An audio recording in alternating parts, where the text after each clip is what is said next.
Welcome everyone. For the people who just entered, feel free to grab a drink before you sit down. Welcome to this edition of the Think and Drink. For those of you unfamiliar with the events and haven't been here before, this is a roughly quarterly event that we do to discuss some pressing ethical and philosophical topics regarding to the fields of robotics and AI. Today, we cover the topic of how everyday technology invades the battlefield. With light of recent global conflicts, we've seen the use of consumer technology in the battlefield more and more, and we'd like to invite our three panelist discussions to give their opinions, their points of view on this, and to start some discussion. I will first introduce the panel here. We're going to start with a presentation from Filippo Santoni de Sio.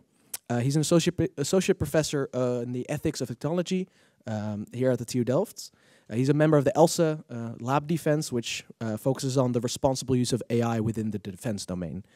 Next to him, we have Mark Voskuil. He's a full professor of weapon and aviation system at the Netherlands Defense Academy. He's an alumnus from the TU Delft. He held the role of the position of assistant professor in flight dynamics or flight mechanics and propulsion at the Faculty of Aerospace Engineering. And to close off our amazing panel, we have Jacco Hoekstra, who is a professor of communication, navigation, surveillance, and air traffic management at the Faculty of Aerospace Engineering. He has previously held the position of dean of the faculty, as well as the chair of control and operations departments. To start some ground rules for today, we're here to create an open and sometimes critical debate. However, I would like to remind everyone that today we'll be discussing about personal opinions. None of the opinions here are official opinions from any department or faculty or institutes. We are talking about personal opinions. So keep in mind, during any discussion, remain civil, remain respectful of each other's opinions, and ensure that everyone leaves here more knowledgeable instead of angry or any other emotion. I will give the floor to Filippo for his presentation. So Filippo, please take it away. Thank you, Jelmer. And good evening, everybody. How are you tonight? All good. Thanks for coming. Very important topic. And thanks for the introduction. Indeed, I've worked in Delft for 12 years now, and I've always been in this section called Ethics and Philosophy of Technology. Did you know that there is a section, Ethics and Philosophy of Technology at Delft? Cool, nice. Usually people don't, even though it's one of the biggest sections, probably the biggest section at TBM. And what we do is research and education on the ethical and philosophical aspects, implications, consequences of technology. So the topic of today really is close to my academic heart. I can. Sure. So, and I very much like the way in which the dilemma, or as I prefer to call it, the problem, was presented in the invitation to the event. There seems to be an apparent contradiction between our moral intuition that people who develop technology should be somehow responsible for what they do in the same way in which everybody is responsible for what they do in their life, in their professions, and the fact that oftentimes the consequences of the use of technology cannot be predicted in advance. This is a bit of the problem we have. We tend to believe that people are responsible for that, and at the same they're not, if they cannot predict that. So I will try to say a couple of I don't have slides, but I will try to be as clear as possible. That's an incentive. When you don't have slides, you really have to nail it, right? Otherwise, people will not follow. So that's a challenge. Be with me, bear with me 10 minutes. I will cover 3 topics: control, responsibility, and some examples, okay? So I think through some analysis, this is a bit what philosophy does. By analyzing concepts, you can get closer to understanding the problems, hopefully getting towards a solution, if not an answer. So I think the first issue that we have, and one reason why this problem sounds like a dilemma is a non-resolvable problem, where each of the 2 solutions are not satisfactory. And so you go back and forth, and you cannot decide, right? So one of the reasons why the one that I just present sounds like a dilemma, so sounds unresolvable, I think has to do with the ambiguity of the concept of control. So responsibility is grounded in control. If you cannot control what's happening, you're not responsible for that. That's a principle we have in many ethical theories and in the law, by the way. It's a prerequisite of criminal law, for instance. If you couldn't anticipate a certain outcome, you cannot be held liable for that. Same in morality, more or less, with the concept of culpability. More on that later. But now on control. There's a famous book by a sociologist of technology called David Collingridge from 1980 called The Social Control of Technology. And I think that's a key book to understand control over technology from a societal point of view. What Collingridge says is that control over technology comes, again, with a dilemma that's called the Collingridge dilemma after him. And it's a time dilemma.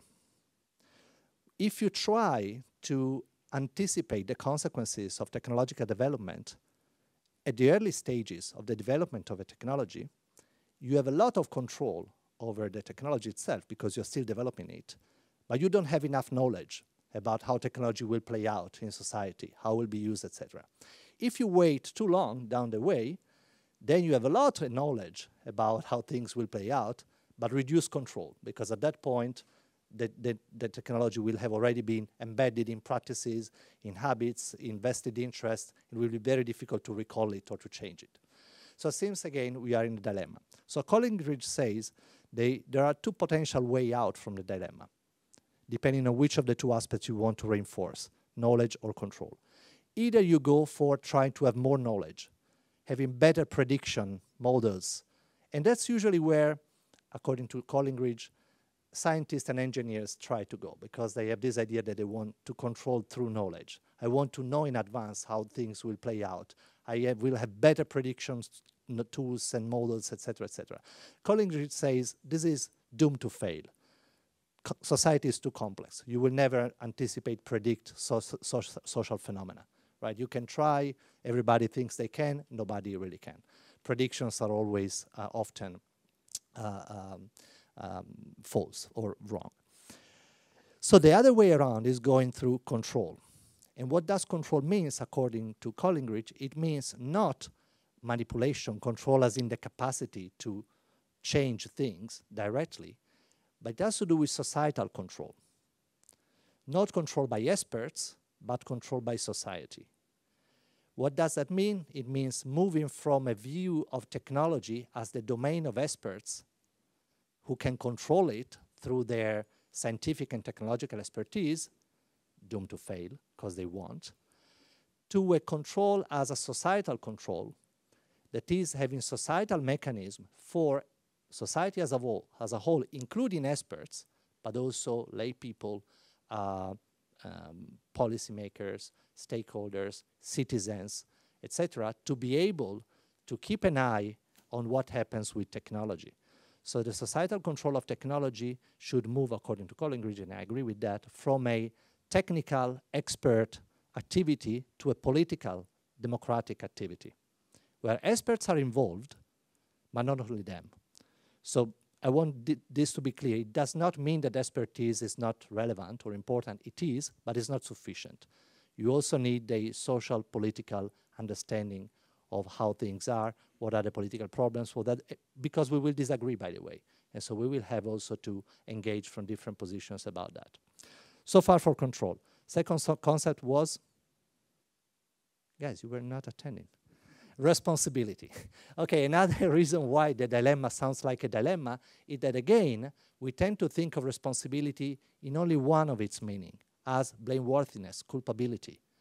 And so that makes us uncomfortable because, we don't want to blame or to jail engineers, right? Just because they produced something that ended up being, harmful. And then we tend to think it's the users who's responsible for that.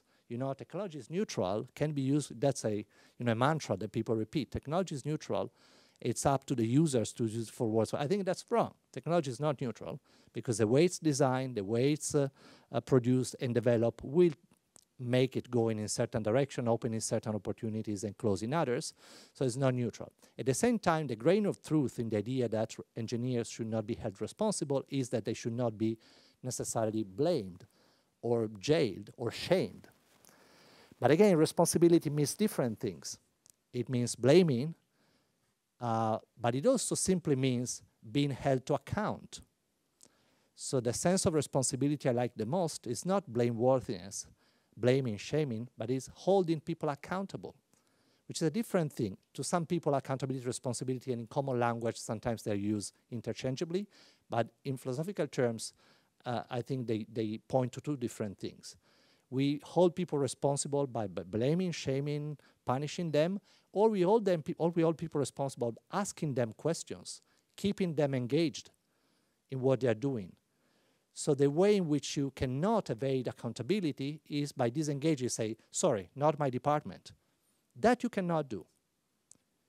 Then you may not be blamed, you may not be to be held accountable in other harsher way, but what you cannot avoid as an engineer, I believe, is this, again, social political engagement in answering questions about the choices you make, by the reasons why you thought it was a good idea to develop that technology, the reasons why you could not expect that outcome, or maybe you could, and you decided that it was a risk worth taking, etc., etc.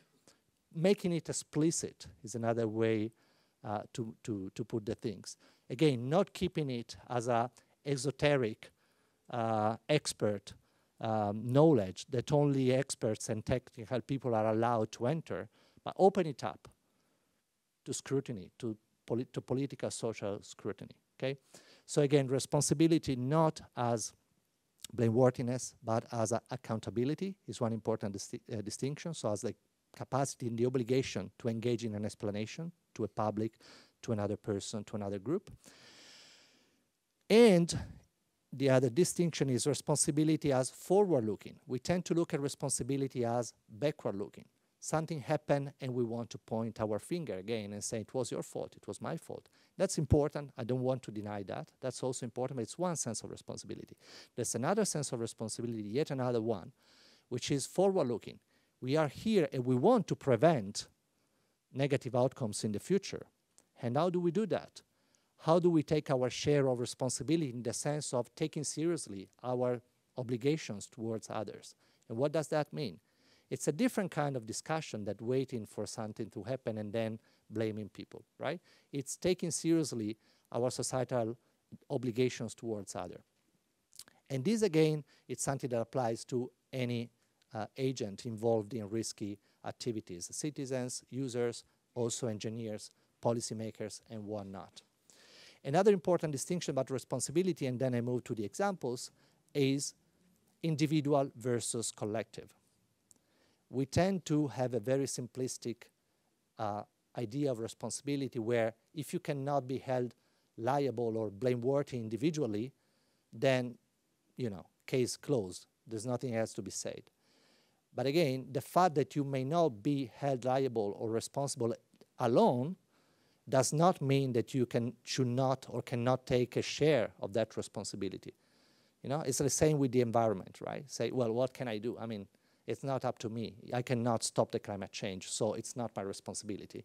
There's clearly a logical fallacy there. The fact you cannot do it alone does not mean that you don't have any responsibility, right? You do have your little share, or you maybe have the responsibility to organize with others. And I think the same hold for the responsibility for technology. The fact that individual engineers may not have the power or the capacity to decide or to predict does not mean that as a community, universities, engineers, and society has a responsibility to try and keep an eye, oversee, discuss, and try to limit the harms and the damages that technology can do, or in the best case scenario, even to develop technologies that do good, which should be the best case scenario. What does that mean in practice? I realize this may sound philosophical in the pejorative sense of the term, or academic in the pejorative term of the sense. I hope it doesn't. I am involved, as Jelmer said in introduction, in a project called ELSA Lab. ELSA stands for Ethical, Legal, Societal Aspect of specific technology. In this case, it's defense technology. And what we do is trying to make sense of this idea of responsible innovation in practice. And the model is that you try to anticipate and to oversee the process of technological development by having all possible views involved, technical, non-technical, humanities, social science, people from the defense and people from NGOs, civil society, universities, and whatnot. And the ideal is that if you do that with some advance, no guarantee that you will succeed, but certainly you have more chances of having a technology that reflects more societal values, principle, concerns than a technology that is only developed by a group of researchers with the best possible intentions, even assuming that everybody has the best possible intentions. But there's a gap in knowledge from technical people, as if there is a gap in knowledge from philosophy people. So we need to work all together on that. That's a complex problem. The other example has to do with the political engagement, the direct political engagement of academics in geopolitical political issues like warfares and conflicts around the world. There is this day a big debate about the role of universities in discussions about the Israel-Palestine issue, and I think that's a good example where you cannot, you should not, again, see this separation of experts and technical experts and social and political people involved in social and political issues, because as the topic of this discussion shows clearly, technology is political.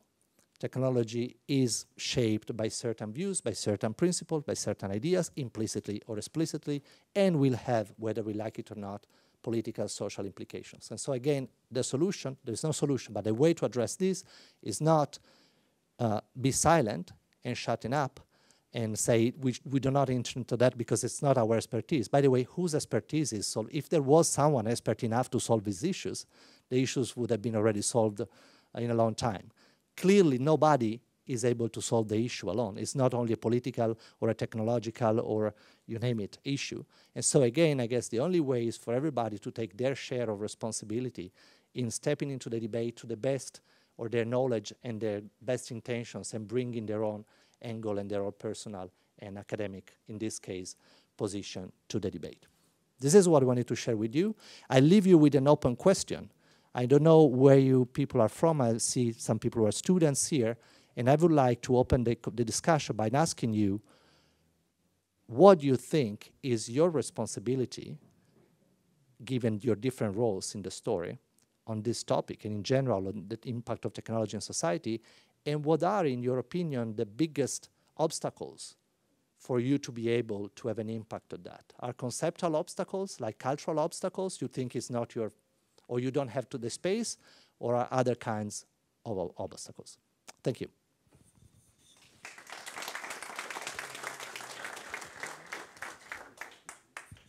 Thank you, everyone. Thank you, Filippo. As Filippo said, we now open the discussion to the floor. Is anyone who would like to respond or challenge the view? Yes, here in the front. Of course. Oh, sorry. Well, my name is Ferdi Beer. I'm a lifelong learner student in Leiden University for governance and leadership. I have a question to you. You know the 3 laws of robotics and AI? You know that? A robot with super AI may not injure a human being to come to harm. Second is a robot with super AI must obey orders given it by human beings, except where such orders would conflict with the first law. A robot AI or AI must protect its own existence as long as such protection does not conflict with the first or second law. So now I have a question to you, a very dangerous question. I'm now an emerging dictator, and my staff is the audience. And my soldiers are killer robots, and I want to conquer the world, with technology and AI, and I want to be the leader of the world. Mm-hmm. So how can you protect? Yeah, how do you say that? How do you protect me to be the dictator with my staff? 3 laws. Yeah. Okay. Does this work?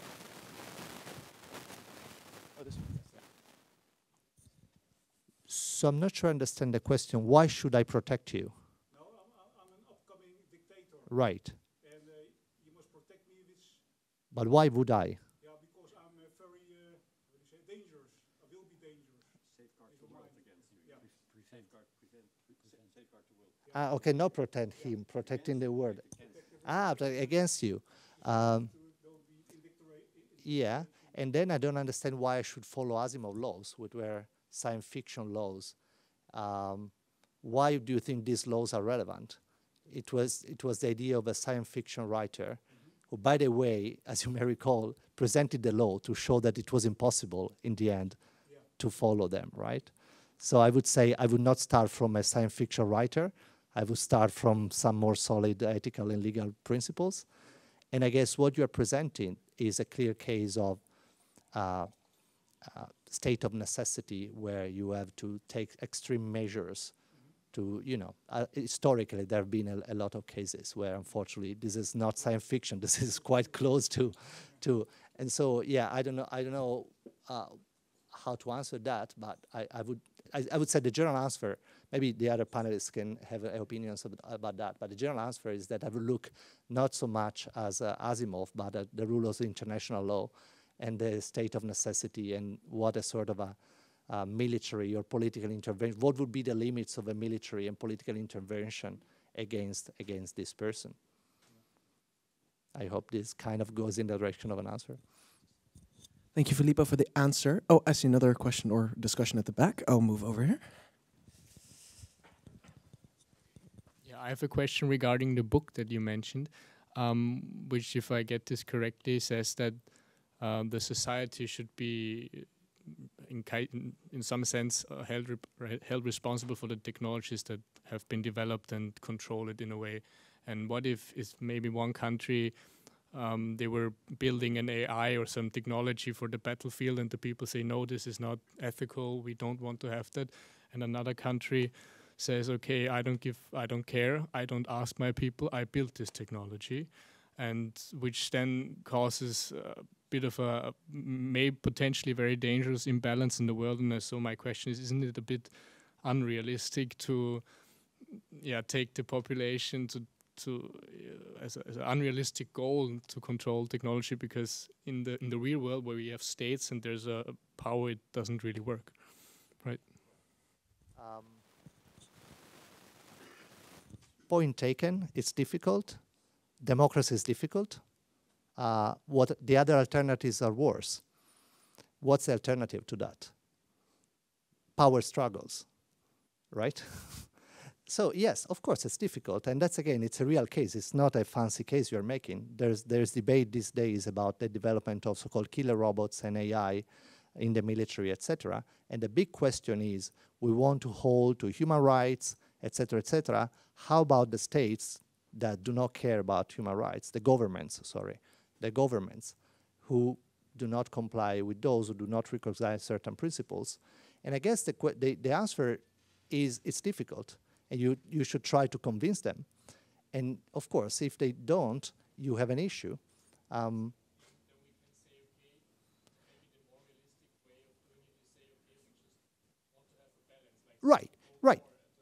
Right.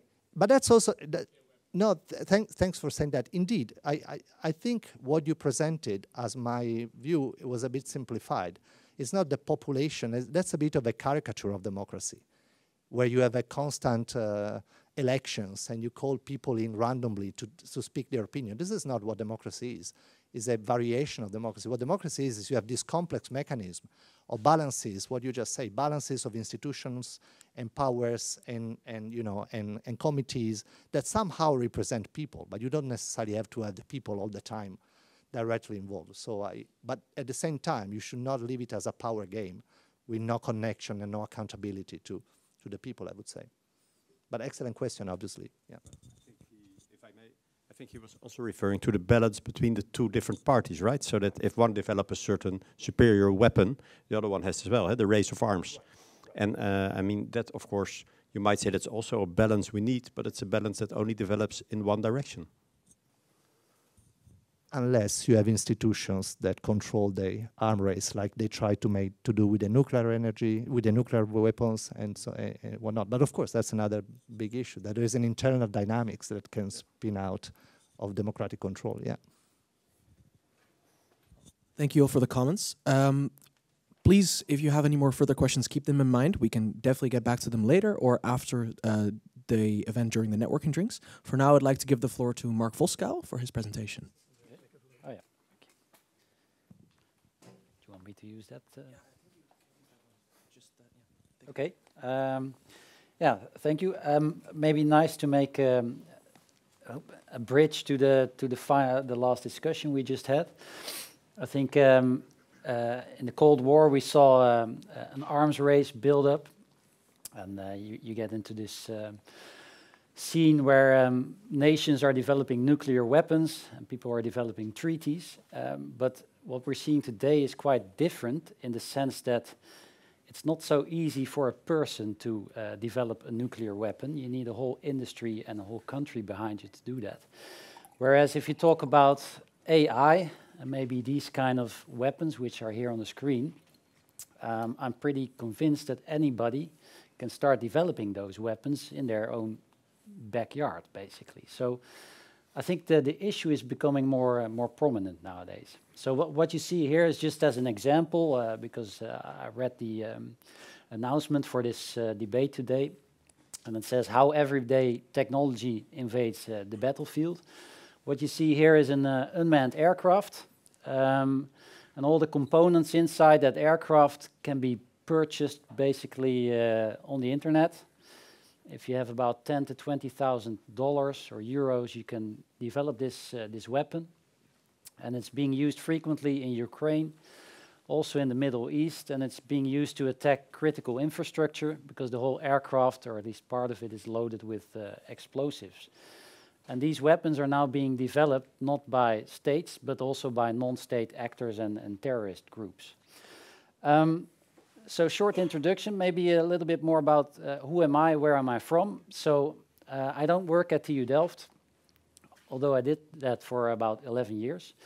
And I also studied here at some point. But currently I work at the Netherlands Defence Academy.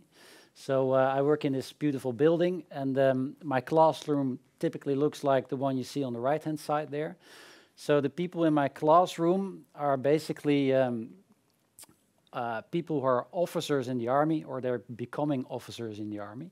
And what we do at the Netherlands Defence Academy, we're an internal institution, and we provide 7 scientific bachelor and master programs.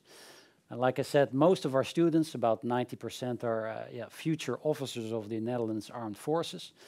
And besides educating these people, our vision is that we try to educate thinking soldiers. We also perform a lot of academic research on basically all kinds of military disciplines. So we function a bit like a very small university in a niche application in the military.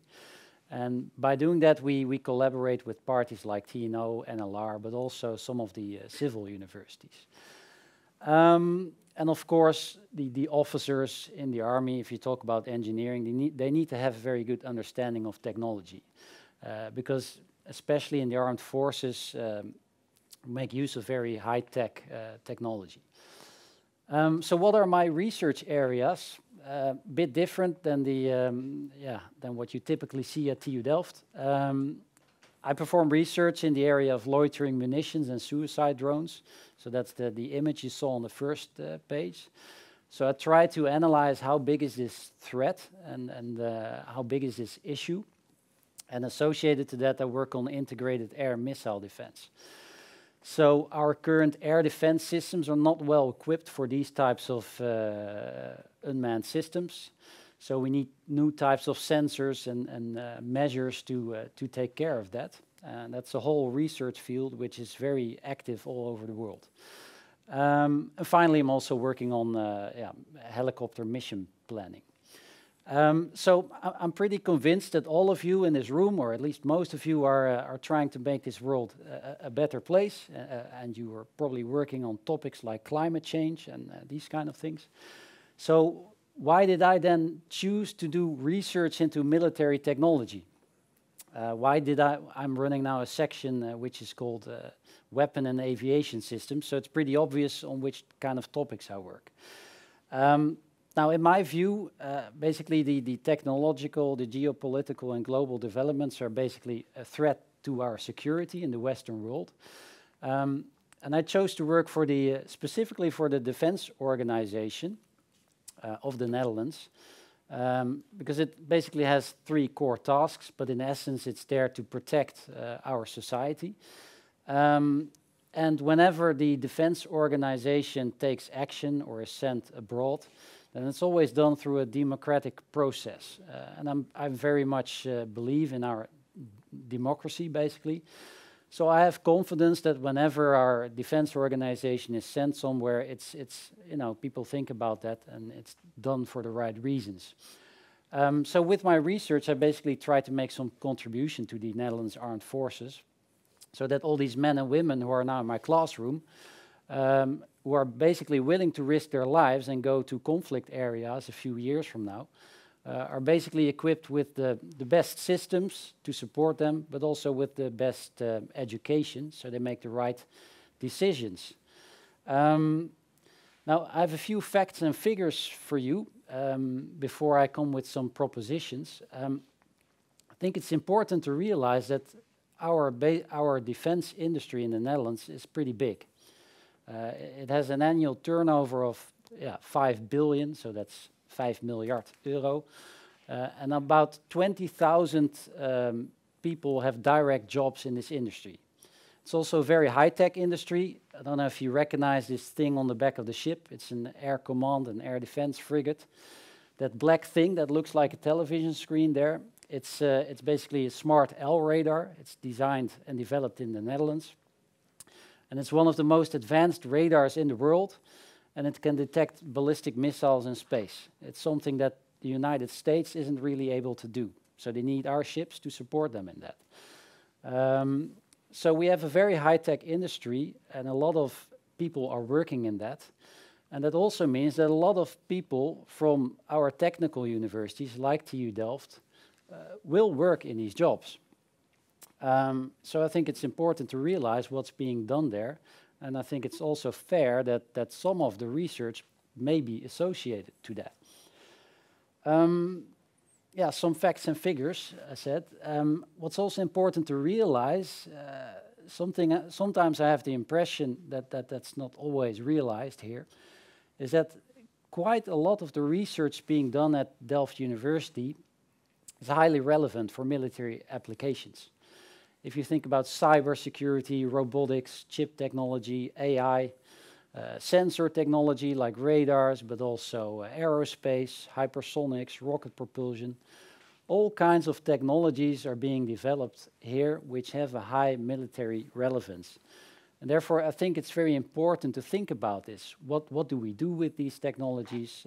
What types of research do you want to do? What do you not want to do?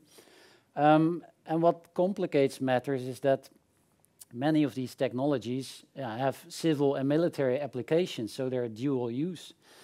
So you may design some nice algorithm that uses swarming to, help agricultural objectives in the Netherlands. And it works fine and it helps our lives. But at the same time, those technologies can be combined with the aircraft I showed on the first slide and be used on the battlefield to attack people. So I think it's important to realize.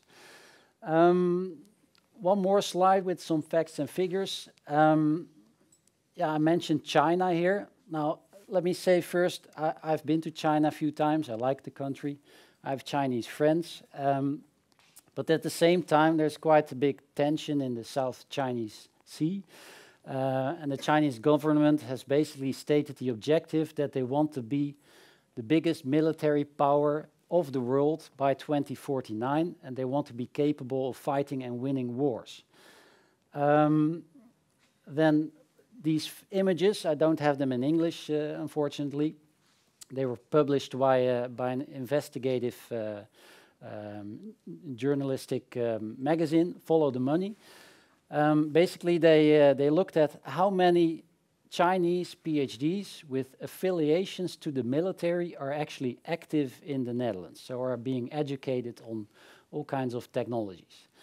Now, on the top right-hand side, you see TU Delft, 125. Now, I don't want to point any fingers to anybody, but think about that number. 125 people from China affiliated to their Ministry of Defense. They come here for their PhD on relevant topics. Afterwards, they go back to China and they start working in the military. So they take the knowledge and they go back there. That number, 125, and if you add the other numbers up to it, is much larger than the number of PhDs associated to the Netherlands Defense Academy. I find that a strange balance, to be honest. So that's something to think about, I think. So based on these facts and figures, I have a few propositions for you, maybe to think about, and we can discuss them after this slide. So what I think is that, well, maybe not for this group, because you're probably thinking about these topics already, but in general, I think there should be more awareness among the staff and students of TU Delft about the relevance of all the technology that's being developed here for military applications and the impact that research may have. It's not always positive. What I also think is that the open science policy of TU Delft may have a negative impact on the defense and security situation of the Netherlands. So the basic idea of being transparent, publishing all the results open in journals all over the world, getting people from all over the world into the university is a very nice vision, and I like being in an international university, but at the same time it has some negative side effects. So I don't think the balance is quite right there. And this open science policy must, I think, must be rethought, at least to some extent. Finally, sometimes when I approach TU Delft and I say, well, I have this research topic I want to work on, do you want to collaborate with me? Sometimes I get the response and then people say, well, no, I don't want to work on military topics at all.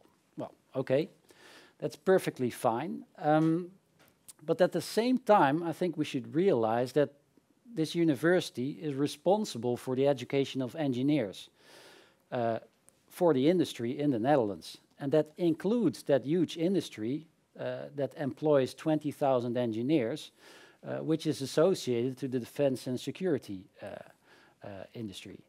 So I think we should realize that, and we should also educate engineers for that purpose and be open about that. So these are some propositions. That's my talk, so I'm open to any questions, comments, suggestions. Feel free.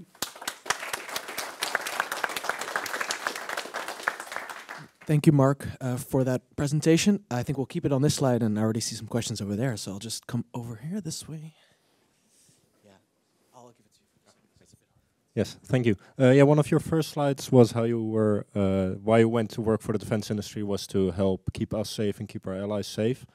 But what do you do if, like, one of our major allies, the United States, their actions are actually making the world less safe? There's a lot of consensus about this, that the aggression that the United States does all over the world is enhancing terror in the region where they intervene, but also is making our lives and their lives less safe because everybody they attack, they'll hate. So yes, you want to keep us safe, but what do you do if the countries we're helping may actually not share those goals? Mm-hmm. Yeah, that's a very valid and good point that you make. I mean, this is always the difficulty. You can say, well, you have the United States on the one hand, who might not be doing what we like that they should be doing. Maybe even more so after their elections, not so soon from now. At the same time, I can point out a lot of other countries, which are not the United States in the world, who are also doing things with respect to the Western society, which are not positive. So my view on that, of course I've thought about this, is that, okay, I live in the Netherlands, I strongly believe in our democracy and that whatever the government decides, at least it's decided based on the democratic principles. So if our government decides to be part of NATO, to be part of this whole society, then I think that's the way forward. I mean, it's not an easy thing. Of course, I don't condone everything that the United States does. I also don't condone everything that the Netherlands always does.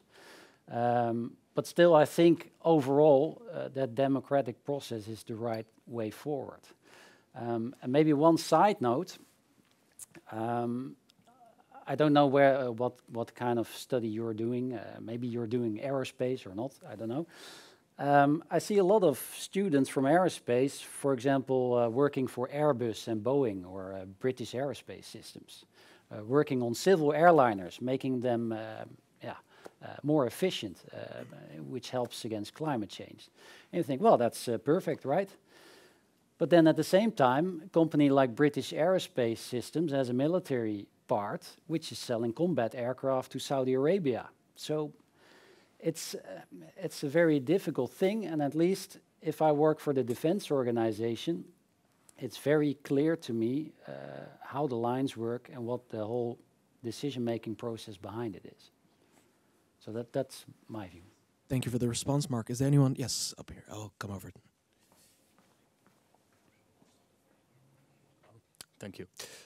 In your critique of the open science policy of TU Delft, you mentioned two things.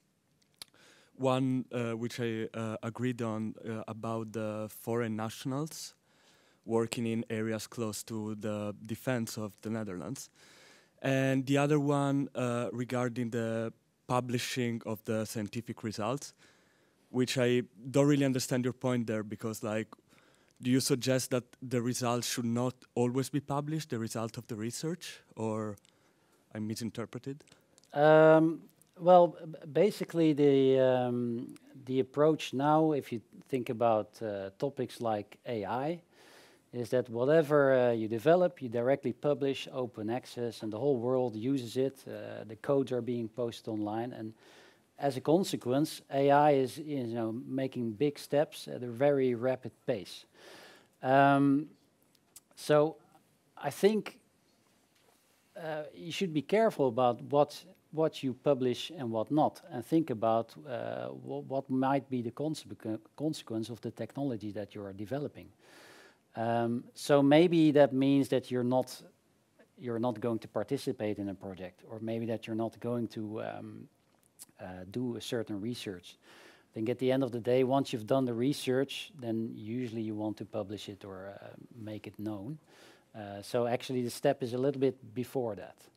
But the whole idea of simply putting all the knowledge out there in the world, I'm not sure if that's the way forward. A lot of the research in the Netherlands is done based on government funding, or at least part of it. But that doesn't mean that we should just give our knowledge all away, such that states like Russia or North Korea can use it. Yeah, I follow this reasoning and I agree, but do you not believe that like it would be really dangerous for like a university or like a educational institution, which is an educational institution as well, to in a way like gatekeep the research they're doing? Don't you think that like maybe we should limit the research that we keep yourself to a private institution or institutions like the Defense College, which is, of course, working more closely with these topics? Well, I think it starts with having a good thought about what type of research do you want to do. And if that's research that the whole world can benefit from, by all means, put it out there and make everybody go forward. You can also decide to do defense-related research. I think that's perfectly valid for a civil university. But you may want to do that with our knowledge institutes like NLR, TNO, the NLDA, and other institutes, and keep that research in-house. I don't think that's a bad thing. Yes, Jacco would like to respond. Okay. Yeah, it depends a bit on what your vision of a university is, right? So if you accept that by default we are a scientific institution where international students and international staff publish in international journals, then I think the consequence of your reasoning opposes your third proposition, is that simply some of the research you shouldn't do at the university because we choose to be an open institution. Well, I think the question is whether you want to make that choice to be a completely open institution. I think originally the universities were founded to educate engineers for our society. even for the army originally, if you look at TU Delft. But if you look at civil engineering, it's actually military engineering where it started. Originally, but not anymore. No, but it really depends on priority. Do you want to think it's priority to develop the high-tech, important defense technology that we might need to safeguard our security, and as a result not be an open university that we are right now? Or do you want to be an open university and as a result not do that extremely sensitive part of the job? Well, I think it starts with the question, what do you think are important areas of research? So if I click on the open science policy of TU Delft, you see the United Nations sustainable goals, you know, you have 18 of these. I think we all agree on things like climate change, etc. In my view, safety and security is just as much a relevant research topic. And in essence, that topic should be somewhat closed. Yeah, but due to it's inherent to that field, I think. Yeah, I can even imagine parts of this field that you wouldn't mind if it's published openly. Yeah, if it's purely defensive, like protection against the impact of a weapon, you might not find it too hard if another party has the same protection. But that's always an argument I hear when I talk to TU Delft. They say, "Oh, well, if it's defensive, then it's okay, but offensive." That's not what I said, by the way. No, but it's kind of in the response. A pure defensive weapon like a Patriot missile, which is used to intercept incoming ballistic missiles, you can put it on the border of a country and shoot down all the aircraft over that country. So. Yeah. No, but I'm not, without going into specifics, because indeed you could argue, I mean, you can kill somebody with a chair. And so without going into the specifics of what is dual use and not, I think it's it's values, right? The priority of values. Do you value the open international culture of university, or whether you want to contribute to a specific, albeit important, part of research? Or do you leave that, like you say, to other parties, the research establishments, the defense organizations, or private companies? I think that's still a valid choice, that you could go either way. Yeah, well, I hope that at TU Delft people start really thinking about what choice to make there. Yeah. So far the choice has been open. I'll interrupt really quickly. Before we head to the final presentation of today, I just want to start a quick 5-minute break to grab some drinks and the food that has just arrived. Feel free to continue this discussion during this break. We'll get back to it after the break has finished. All right, ladies and gentlemen, before we continue to Jacco's presentation, I would like to maybe take the time to still tackle some questions or discussion points you had before the break. If you already had a discussion with the panelists or with each other during the break and don't want to ask them anymore, that's also fine. But I would like to once again open it about the propositions that Mark Voskuil has. Does anyone still have a question or a comment on these propositions? No? All right, perfect.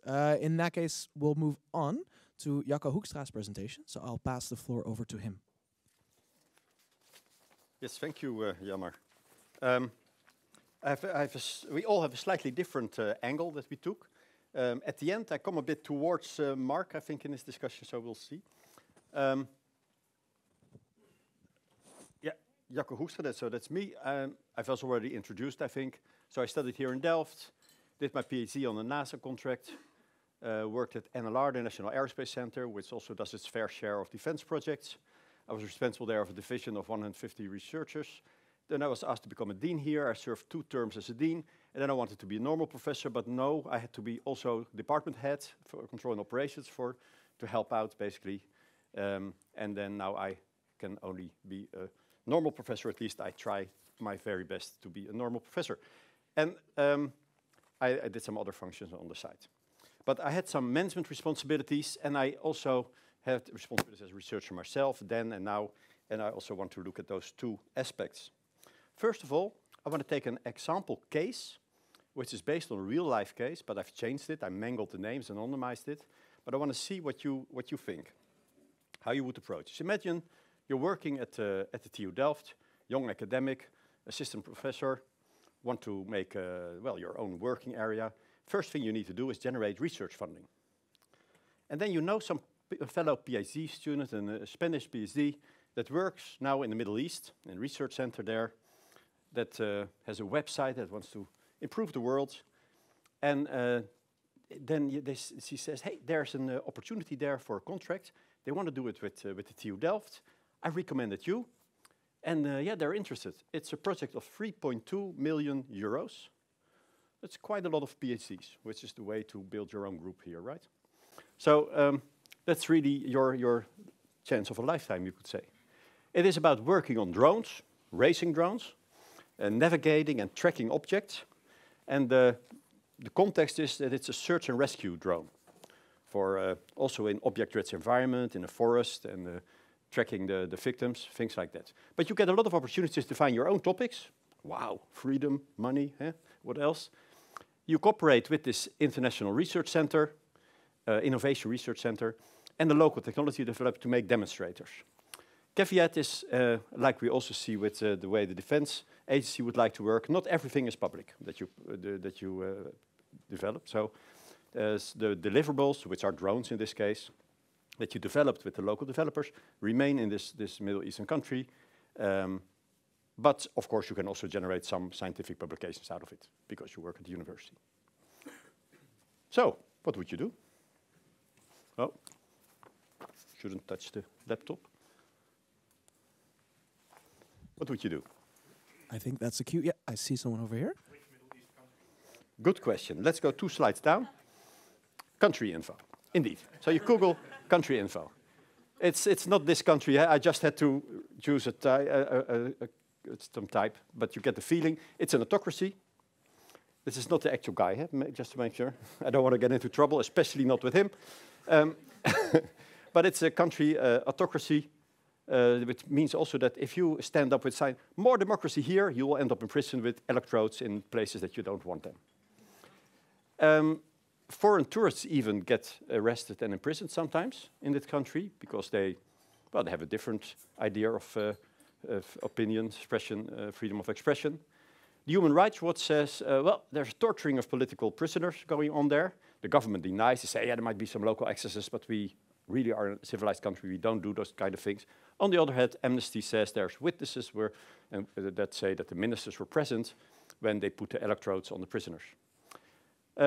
One minister, but it's minister, is also of these ministers that is actually in the council that oversees your innovation research center. Bit less enthusiasm in the audience, I get the feeling now. Other questions? Do they also violate women's rights like big time? Yes. What does the Dutch government say about this fictitious country? Nothing special. The country flies F-16s, so it's generally regarded as other Western fighters, by the way. So they're generally regarded as a place where you can send your defense equipment without harm, apparently. Other questions? What would you want to know? Because that was already a good question indeed. Always don't trust your knowledge of a country automatically, but maybe Google, start with Wikipedia, Amnesty International, government sites, country information, and then you quickly find lists like this which make you perhaps wonder whether you still want the 3.2 million or not. But who would still want the 3.2 million? I mean, others do it. They have this Western equipment, so depends. On what? No, but seriously, I mean, they are already a trusted ally, apparently. If we give them, the newest 2-engine fighter jet, yeah, why not? So yes, you would go for 3.2 million. Thank you very much. If you ask me with cautious, answer would be no. No? Okay. Others, who would see this still as a golden opportunity, or not? Well, I think there is also a religious background there, which they used to. The religious background, which they use to direct their policy. So in their eyes, their actions are justified. Mm-hmm. So that's. But maybe it's your religion. Yeah, maybe my religion. Then my view on those points presented will be different than okay, so Amnesty International. So the sort of rule then becomes, because that's what I want to go to, is we we do these kind of activities only with countries which adhere to my personal religion. Not? Or no religion? What do you mean? What do you mean to say with the fact whether their religion is involved or not? Well, I mean, for a person who's deciding is it a go or no go, it may be an important player. Okay. Or for me, it's definitely a no go. I'm not religious. Even if it's not many your people still are. So. Okay. And if they're against religions, like you, then okay.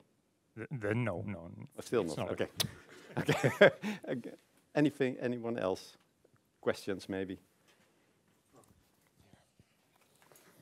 Well, I have some experience with Indonesia. Mm-hmm.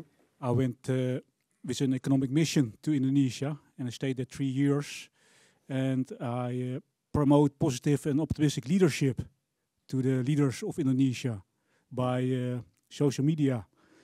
So, what if I'm going to Saudi Arabia? It's not so. A country. Our country, yeah. A country, yeah. Yeah. A famous country with torture and everything. Mm-hmm. I want to go there as a Dutch patriotic person, but then with a group of students and not alone.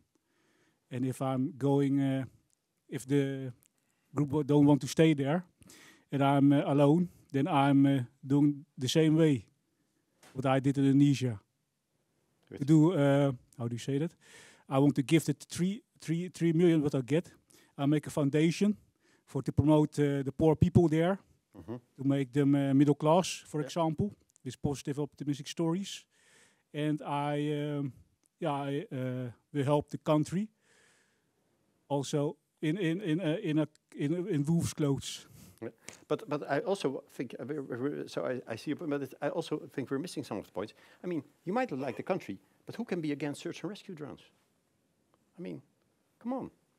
They have the money, apparently. We can imagine where it comes from in the Middle East. It happens to be a resource that can make people very rich. Why not use some of that money for the good? Create search and rescue drones. Going to the open policy, I guess a relevant question is whether the research I would do there could be used also in other countries, or could I publish freely my results and using it, for instance, in the Netherlands or in any other country? Because in that case, one consideration is I go there, I do my research, Mm-hmm. I have my publications, and then I bring my research elsewhere. Yeah, that's part of the consideration indeed. So whether you, but also said before the open research, but here the contract said it's not all of it is public. Mm-hmm. We want to keep something secret. There are other things I would want to tell about this contract. So first of all, this center. You can also check out the country, but you can also check out the center, right? What does the center do? Does it just generate better solar panels for the world? That might not be so bad, even if they're in this country that you might not like that much. So this country had the center already had a partnership with the many international universities, New York, it should say, sorry for the typo, Washington, Boston, but also European, Spain and Netherlands, Leiden University, Groningen. They cooperate with them happily. So I think it's sort of trademark, like, okay, comparable institutions have no problem there. You could also wonder if they will use these drones also for other purposes, like spying or whatever. So you're not developing only for good use, but also for. But find people that are lost in the forest is a good thing, right? Yeah, but you can also do it like spying on some other countries, you know. Yeah, and one of the things that also triggered me is that this actual country doesn't have any forests. So it was also surprising. But several, true, really true. So also the other big trigger here is that if you look at the divisions of this so-called Innovation Research Center, sounds very innocent, but look at the areas they work at. I wonder if Mark recognizes the sort of cross-section of domains that they find interesting. Mark? Case study a few months ago, I got a job offer from a neighboring country there. Okay. I wanted to become a professor in ballistics there. Okay, yeah. But you recognize these domains, right? Yeah, it's very obvious. The same as search and rescue. What you need are algorithms to identify something on the ground, which is exactly what's used in targeting. Exactly. So, in fact, these are the areas that are typically what you select if you're a defense institute. these are the areas that are interesting then. Head of the center is an American. This happens to be trustworthy for some. It gets less maybe in the future, but we heard, but we'll see. So you might think, oh, but that's also sounds very Western and it's okay. Let's call him George Coley Sr. But in fact, he turns out to be, well, we check him out as well. In the Middle Eastern country operates American fighter aircraft, said as well. If you check out this guy, head of the center, he is a former Air Force engineer in the USA, moved to large military industry, became vice president of one of the big US defense technology companies, big name, trustworthy, then went to an investment company, then close or after retirement age, and now he's working in the Middle East to probably enhance his pension a little bit. He's a close ally of one of the tribal ministers of the state. Be aware, this was some of the information that I found out when I was going to check out this contract. I wonder how many people still want to do this contract, 3.2 million. Anybody? Anybody? No? Can you reverse the question? Yes, sure. I feel like no one will say I would do it, but in your experience, how many people you worked with do you think, as a percentage, would say in public, oh, I will never do it, but when presented with the offer, actually say like, I might think about it? Yeah. Well, the key thing here is that when I present it here, it's very easy to say no. Money, and I give you all the information. In reality, it never comes as that. And that's the sort of message I want to give. It always comes in disguise as a international center from somewhere with a civil purpose, with a lot of money.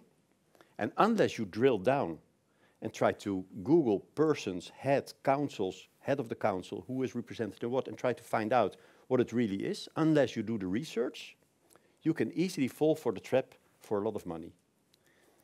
My experience is that people, when you give them this information, at least in the community that you know, nobody will say yes to this, despite the fact that it's an interesting amount of money. I would still have to see the person that says yes, so I'm not surprised that nobody has raised their hand so far. But you're free to, of course, but I haven't seen. It doesn't always come as clear cut. And there is, if it comes in disguise, some people might be more interested in what they will do with the money than finding out whether they should actually say no. And then it becomes a bit, and when it's too late, when you're already down the pipeline, you went to say yes, and we're all, then the excuses come sometimes. And then it's easy to say, yeah, well, but it's search and rescue drones only. I would never go any further, you know. So that's my experience, that if it's clear cut and you know everything, no problem. But in real life, will everybody take the effort to do the sort of almost detective-like work to find out, is this defense related really? Is it really true what they're saying? How about forests in the country? Things like that. That you try to find it out. So that would be my key message. Find it out, but also, what are our general principles? So tagging along on the previous discussion, the university is an open international workplace that inhibits some of the work maybe.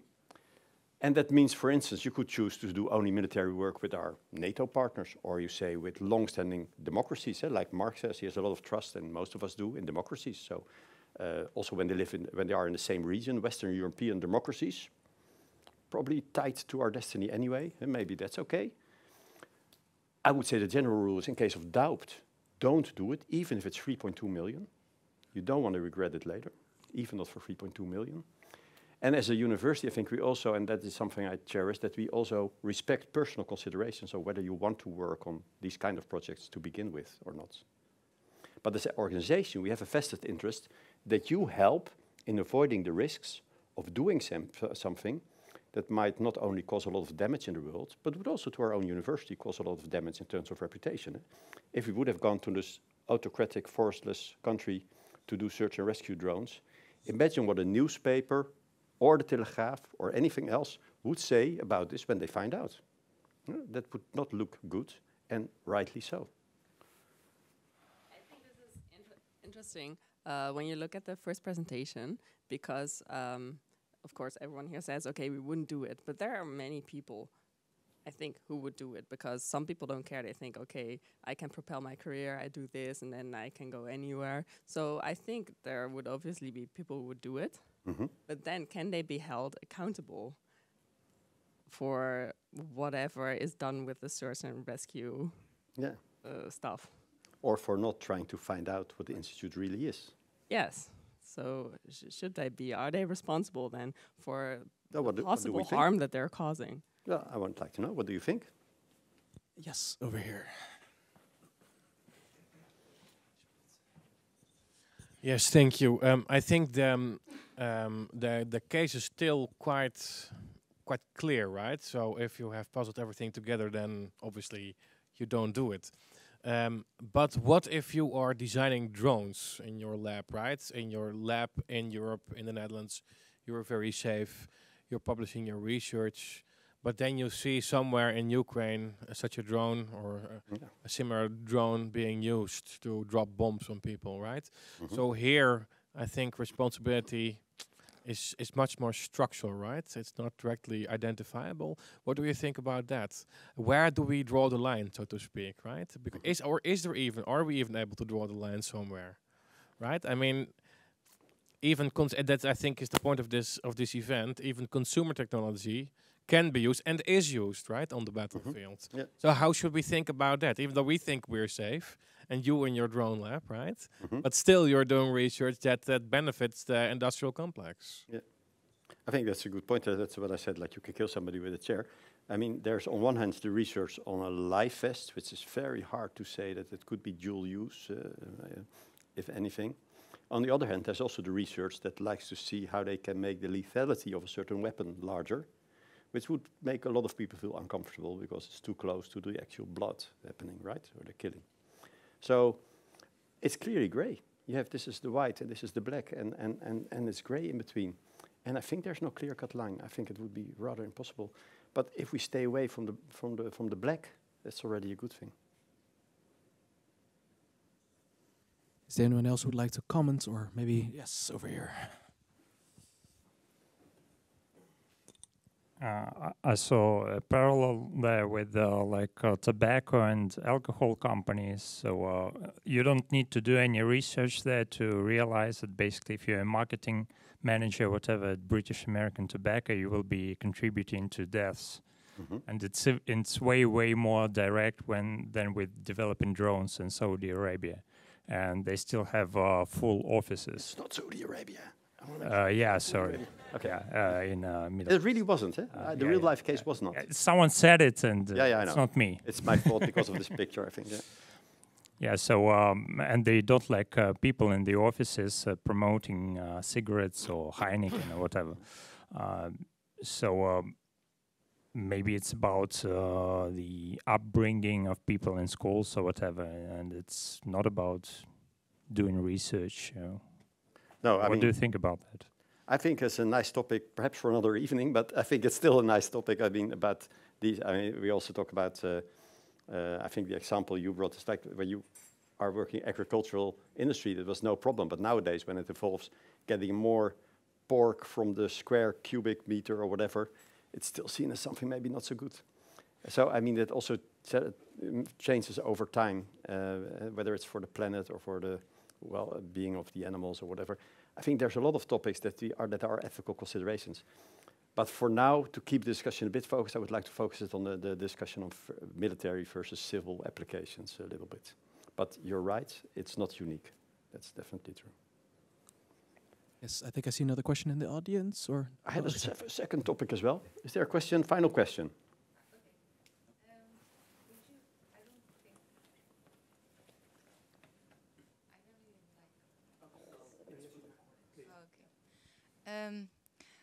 Would you think that, let's say it's not this country, but a country that would be considered an ally, that it would be considered as bad?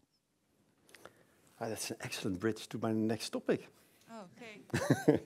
Because apart from indeed, so to finalize this one, but we discovered this already. I don't even need to pose the discussion because you automatically generated it. So what are the criteria to judge when do you do it or not?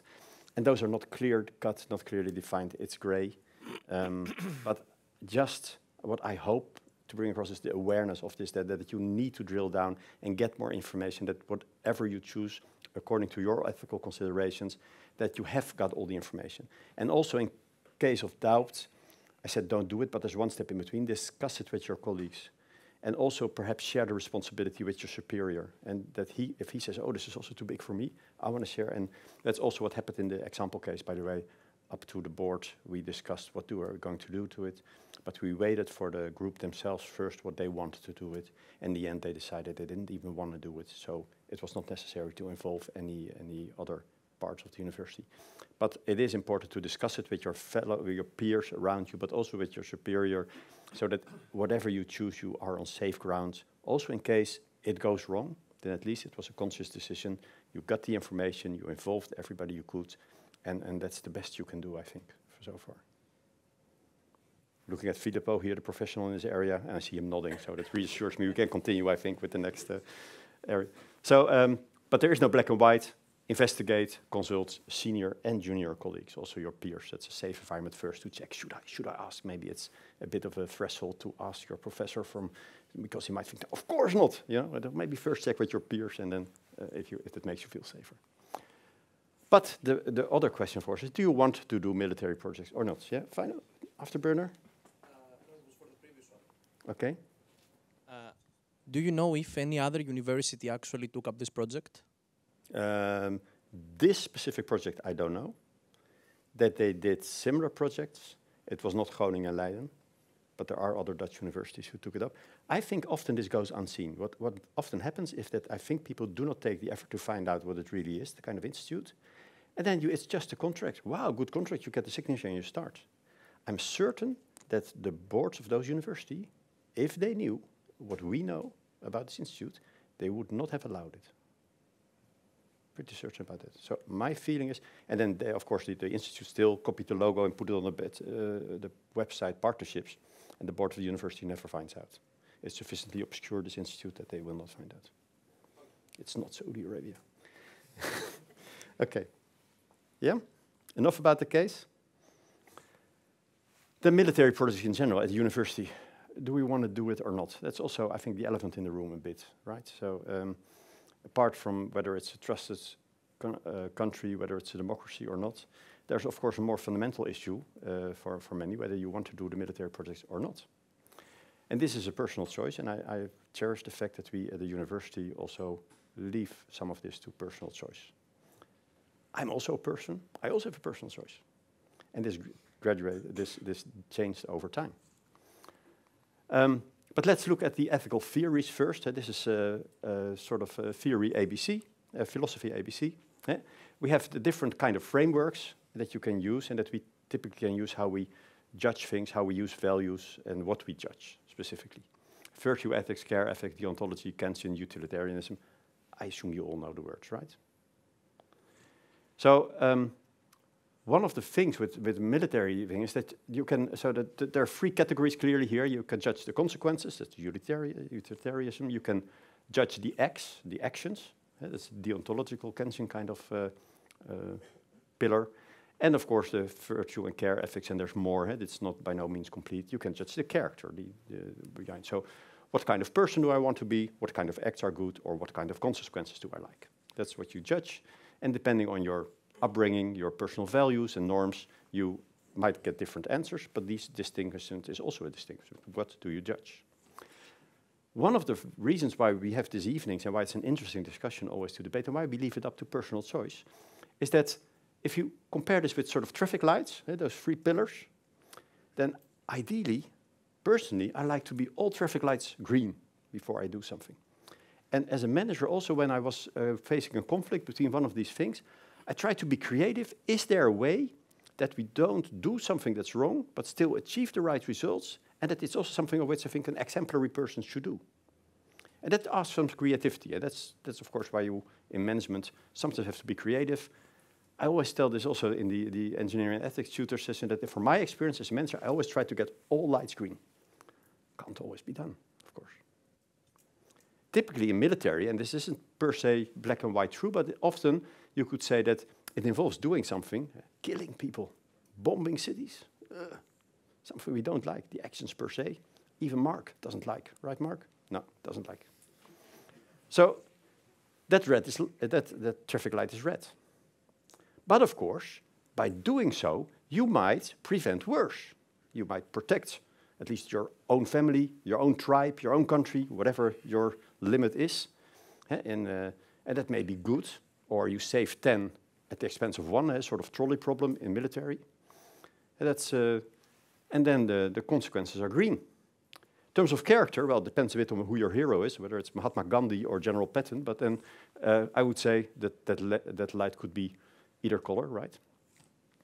This is the conflict, this is the dilemma, right? That internally, you understand the world as it is, yeah, we might need it.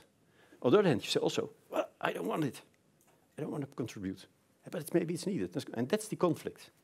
And that's also what makes it an interesting topic, I think. So when I was 17-year-old, I tried to get through the selection to become an F-16 pilot. Wasn't successful there. Selected a whole bunch of flights. One light late. So they were all wrong. Okay, was out. And later, I gradually became more to like that outcome, actually, because now I'm worried that I might not sleep as a result of the bombs that I would have thrown if I was an F-16 pilot. And so I've developed, in that sense, over my career, from more the consequences to the action kind of thing, from the green to the red light a little bit. Not black and white, but overall, I think I would say that's my general move there. And that has to do with the golden rule. So any ethical system starts with this golden rule. Also religions, you find it. It has an evolutionary origin problem. Do treat others as you want to be treated yourself. Well, rarely people want to be killed, so let's not kill others or torture or whatever. Funny thing is that when it comes to killing, people tend to be more lenient than to torture. We never say torture is right. We use Convention, Geneva, we never torture. But killing, well, it depends. It's a bit strange. Okay, and then Kant's categorical imperative is a formulation of the same. So act in a way that you would like. If everybody acts that way, is okay. This gives rather different outcome, of course, from the utilitarian perspective, right? You say, hey, if everybody would refuse to work on military projects or refuse to kill, the world would be a better place. So according to this rule, we should all not do it, and the world will be a better place. But then you get into the situation that was raised here before. If the other party, the other country that we fear has less principles, they might do it, we're still in trouble. Or, if you put it more as a personal choice, I can keep my hands clean by not doing these projects, and then benefit from the security that I have due to people getting their hands dirty, that have less principles. So it's the easy way out. But then I could reverse it and say, no, maybe the easy way out is to say, accept the world as it is, the status quo, and it has to be done. That's the easy way out. The hard way out is to say, no, I'm going to act as how I want the world to be. Then it's suddenly not the easy way out. What's your position in this? Yes, I see a few hands. I'll just come over with the microphone. Would you like to go first? I think I would see the hard way, how you want the world to be, because it takes more effort into, first of all, changing yourself and thereby changing the world. Mm-hmm. I saw another one over here, or would you like to respond first? No, let's see what the others think. Let's keep going then. And thank you for the talk. I cannot clearly understand how it could be an ethical rule that you consider something as a universal law, and that is good, because there are always like religious beliefs that can harm other people, and you still are accepting them to you because there are like some beliefs. I'm not, but okay. I mean, if you use some kind of brainwashing or like kind of education, then you could accept some kind of harm to yourself, and then you can also do it to others. Yeah, definitely. I mean, that's one of the problems with Kant's imperative, right? Yeah. Something that you like may not be liked by everybody. So if you treat others like you want to be treated, if you're masochistic, that gets a very bad outcome. Yeah. So, no, true. But I mean, it's one of the bases of how you regard the world in relation to yourself, right? That's what is ethics is how you treat others. The first way to judge what the effect on others would be is imagine what it would be if it happened to you. And in that sense, I think it also has to do a bit with almost towards character ethics, right? You want to live an exemplary life. What is an exemplary life? That might not be somebody that contributes to the killing of other persons. That's what I try to say. So if you choose not to, you take a risk in the sense that you might get hurt, and people you love or countries you cherish might get hurt. but at least you do not give up the principle of living in the way that you think if everybody would live like that, the world would be a better place. Because like I said with the race of arms, so the arms race is that the other way only leads in one direction. If you ever want to reverse course, in that sense, you have to take some risks. But that better word is her definition. Of course. Yeah, but that's what I said at the beginning. This is only what you judge. Yeah. The norms and values that you use, of course, vary wildly per character, per person. Although if you look at the research in ethics, it's more universal than you might think. Huh? If you look at the trolley problem, for instance, roughly everybody draws the same line in the same gray area, right? It's no problem to pull the lever, but to push the fat person on the rail, on the track, is something we don't like. And when it's about the patient in the waiting room in hospital that happens to have the organs to save 5 people, if we drag him into surgery, not in any culture is that an okay thing to do. So it's some of these things, like because of the biological origin, might be more universal than we think at first. No. I would like to invite the other 2 panelists back up. Especially Filippo on the last point, for instance. Yeah. There's still slides, so I should stay over here. I would like to invite you to make maybe... Oh, there's more propositions. Would you like to... No, that's just the actual proposition we're already debating, so it's nothing. I would like to ask you maybe in order of talks to give some closing statements, maybe, reiterate your opinion or go in on a discussion point that one of the other presenters has given. So I'd like to give Filippo the word first. Yeah, so I'm really impressed by the presentations that I've heard here. So thank you guys. First of all, we didn't coordinate much, and I think it was very interesting to hear your more hands-on perspective by working in Arts Academy and the excellent ethics lecture from you, Jaco.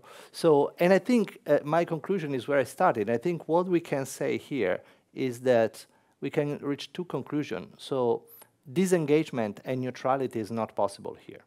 So I like very much the idea that whatever choice you make, it has to be a reasoned choice based on investigations. I would add to what you said, based on being exposed to all possible counter-arguments, your position. Go and check for people who see things differently than you do, and check whether, because the individual consciousness is a bit overrated, I would say. So I think it's good to, the best consciousness is like the one that is a result, again, of deliberation, being exposed to critical reaction, etc., just looking at what's in your heart. Sometimes our hearts and minds are not that good or clear. So again, that's one thing.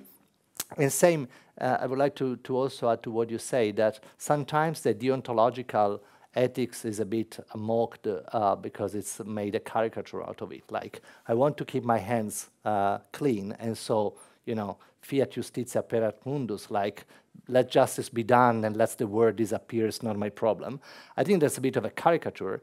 The 2 things do not exclude each other. You can keep your hands clean and also fight for a better word and trying to make the world a better place also concretely. The 2 things do not exclude each other. You should have your own limits, while at the same time being aware that it's also important to campaign for certain things, to convince people to do the same. So don't fall in the caricature that if your hands are clean, that's you're good. You also need to make sure that other people's hands are as clean as possible. I'll stop here. Thank you, Filippo. I would pass it on to Mark then for his closing remarks. Okay. Well, I think one of the key conclusions here is that it's not simple, right? Even the example that Jaco gave, where do you want to work on this project? It looks like a very simple choice. Okay, this is a bad thing if you research it well. At the same time, what if you're on a tenure track and your contract is about to end, and you have 3 kids you want to feed, and you want to buy a house? Maybe it becomes different. Same as, okay, here in a public audience you might say no, but if you go to Washington, D.C., you see a lot of buildings without any signs on it. Huge buildings. Lots of people work in there, and they get a lot of money to work for the military complex. People outside those buildings don't know what they actually do inside those buildings. So in public it may be easy to say no, but in practice people might say, for my personal life this may be a good step to take. And defendable even, yeah. Yeah, so yeah, it's definitely not simple, but that's why I think a university like this should have more academic debates like this. I mean, it's a fantastic university with very high-level research, but I've always been a little bit surprised about the lack of academic debate in the university. It's always about technology and mathematics, and okay, that's great, but I think universities should stimulate thinking about these topics a bit more than we do nowadays. So, yeah, my concluding statement would be, I think it would be wise for a university who have, what do you call it, ethical committees, you know, to take these kind of things, to talk about them, to create some policies about them, or at least give them some sounding board that people can, you know, talk about it when they have choices to make. So that's my. Thank you, Mark. I'm just going to move over here. I would then like to give the word finally to Jacco for his closing remarks. Yeah, well, because being the third in the presentation already had a sort of final chance, of course, to say. But I think we generally agree. It's certainly not black and white. I had to think on something completely else when you said somebody doing this work might choose, though, for the greater good of raising his family and making sure that they can eat. I once got a spam phone call from Microsoft from India. They wanted to help me with my PC at home, and I asked which one, but it was the one on which I did my bank account. And so I went along with installing the team viewer. I didn't do it, but went along. And then I said to them, so at the end of the day, when you look in the mirror and you see your face and you think of, well, what did I accomplish today? Do you think you made the world a better place or a worse place? Silence on the other side, silence. So then he says, I'll give you my manager. So it was new. So I got the manager, had a similar kind of exchange. And he said, yeah. We don't like what we do here, he said. We don't. But, and then he came up with the same story, like, I have a wife and 3 kids, and there's no other job here in the area for my skills to do. This is the only thing I can do. So why don't you help me then? Why don't you offer me a job then? And I said, well, on one hand, I would like to help you. On the other hand, offering a job to somebody that tried to scam me is also a bit out of my normal ways to do. But maybe I should have done it, I think, back. But, I mean, it is not as simple as it seems, right? I mean, you want people to starve because of these here theoretical discussions with the drink and the pizza? It's a bit harder sometimes. So it's not as clear cut. Thank you, Jacco, and thank you all the speakers for your remarks. We've come towards the end of our talk today. We have about 15 minutes still. In a second, I would like to just invite you all to grab some more drinks and please network and continue to discuss amongst yourself. Before that happens, I would like to draw attention to some more Studium Generale events that are upcoming. If you liked these events, please keep an eye out for the events up on the screen and also any Think and Drinks in the future. Yes, thank you all for coming, and very much thank you to the speakers who gave a talk today. Thank you.